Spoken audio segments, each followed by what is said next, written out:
Lately, there have been a lot of discussions about hell. And it's been good because it's caused me to restudy what I've always believed about hell. And it's interesting because some of the things that I thought were so clear, they're really not that clear in Scripture. And then there's other truths that I thought were, questionable. And yet the more I study, I go, wow, that's actually crystal clear. But the one thing that's definitely come out of this study of this topic is, wow, it's been so humbling and so sobering. I mean, I know that I've struggled with pride my whole life, but God's kind of revealed it to a completely different level. I mean, the other day, the image came to my mind of Romans 9, where God compares me to a piece of clay. And he says, you're like a piece of clay, and I'm the potter. And so just that, I thought, wow, that means I'm like a piece of clay trying to explain to other pieces of clay what the potter is like. Think about that for a second. It shows the silliness for any of us to think that we're an expert on him. Our only hope is that he would reveal to us what he is like, and then we can just repeat those things. And in Psalm 25, verse 9, he talks about how he explains his way to those who are humble. And so I'm going, hey, God, I want to be humble then because I got to know the truth about you. Humble me. Show me the pride in my life. See, and that's why I've been concerned as I've listened to some of the discussion about hell and read some of these things that are written, because I'm going, wow, the tone in which we use. I mean, we got to be careful here. We have to guard ourselves against, first of all, heartlessness. I mean, do you understand what we're talking about? We're talking about real people here. We can't just have these theological discussions about a doctrine when we're talking about people's eternal destinies here at the same time. And then I think about the carelessness.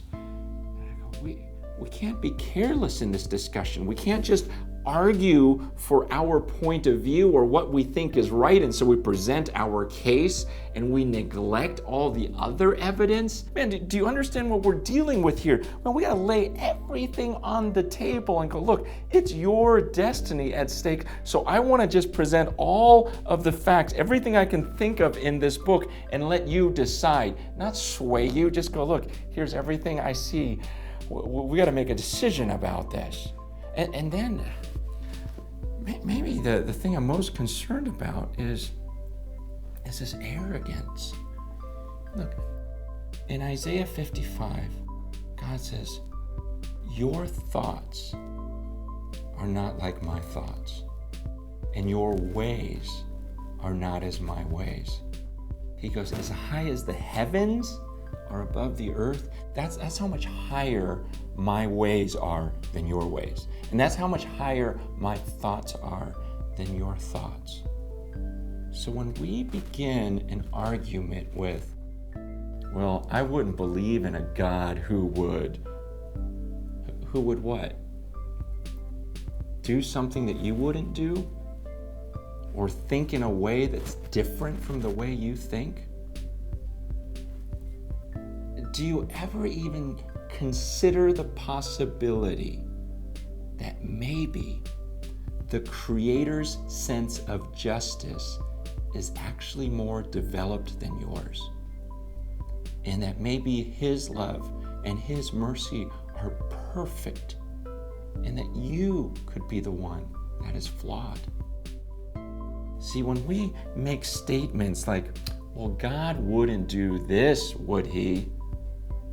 Do you understand? At that moment, you're actually putting God's actions in submission to your reasoning. You're in essence saying, well, God wouldn't think that way or act that way because I wouldn't act that way or think that way. And yet, when I read the scriptures, man, all through this book, I go, God, there are some things you say that I would never say. There are things you do that I wouldn't think to do. I mean, even from creation, I go, so Adam and Eve sinned, and so you're going to put a curse on the earth? See, I wouldn't think to do that.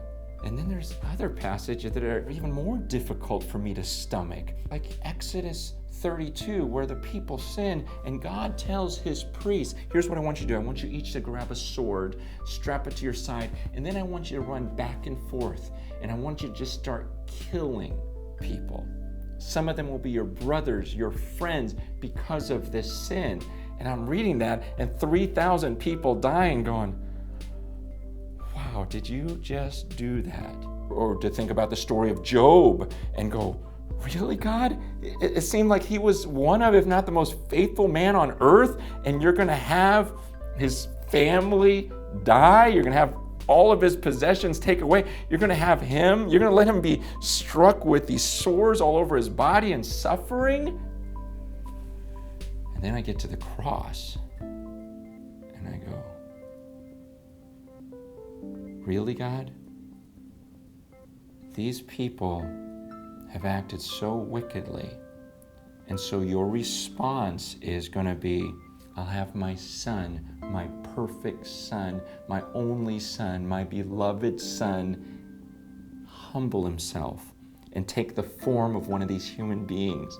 And I'm going to let these other human beings torture him, spit on him, nail him to a cross, and then you're going to have him pay for the crimes of everyone else. I go, I would never have thought to do that. And then you get to the end, and in Revelation 20, how the story ends, and I go, God, you're going to do that to one of your created beings, where he takes the devil. In Revelation 20, verse 10, it says, the devil, this is God's creation, who had deceived them, was thrown into the lake of fire and sulfur, where the beast and the false prophet were, and they will be tormented day and night forever and ever. And I read that, I go, really? Tormented day and night forever and ever? And then in verse 15, if anyone's name was not found written in the book of life, he was thrown into the lake of fire. Look, there are a lot of things in this book that I go, wow, God, you did that, you thought that, I wouldn't think that, and I wouldn't have done that.